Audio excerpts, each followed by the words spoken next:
Working with arrays and slices is actually not that difficult, but we did learn a bunch of very important concepts over the last minutes. And hence it's time to practice what we learned. Attached you find this practice.go file, which contains a pretty empty, Go code file, just with the main function and main package, but which also contains a lot of instructions that allow you to practice what you learned. And as always, you can then go through my solution lecture to compare your solution to mine and see how I solved this. Now, in this exercise here, I want you to start by creating a new array, very important, an array, not a slice, that contains 3 hobbies that you have, any hobbies of your choice. So create such an array with an appropriate length and value types being stored in there, and then output that array in the command line. In task number 2, you should also output print the first element and just that element, and then also the second and third element combined as a new list. So you should also output these pieces of information.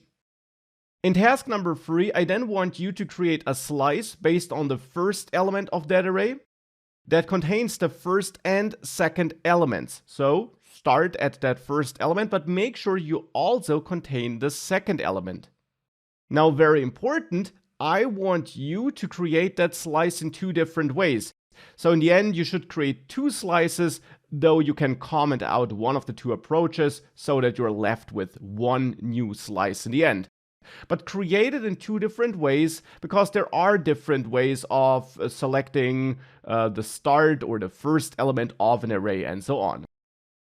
Also output that new slice once you're done. In task number 4, I then want you to reslice that slice from task number 3 and change it such that it contains the second and last element of the original array. So don't create a slice based on the original array itself, but create a new slice on that existing slice which you got from task number 3, but change it such that it's the second and last element instead of the first and the second element which it was before. And then also print that updated slice. Now in task number 5, you should create a brand new array, but a dynamic array, and therefore it's maybe not really an array. You learned what you'll need. And that should be a dynamic array that contains your goals that you have for this course, and you should at least add 2 goals into that dynamic array right from the start. Also output that array thereafter then. In task number 6, I want you to overwrite the second goal in that array which you created in task number 5 and set it to a different goal, and also add a brand new third goal to that dynamic array.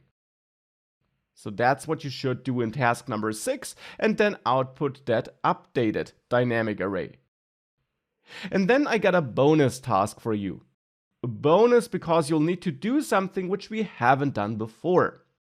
I want you to create a product struct, that is something we did before, which has a title ID and price. And then you should use this struct to create a dynamic array, a dynamic list of such products, at least 2 products. And then I want you to add a third product to this existing list of products.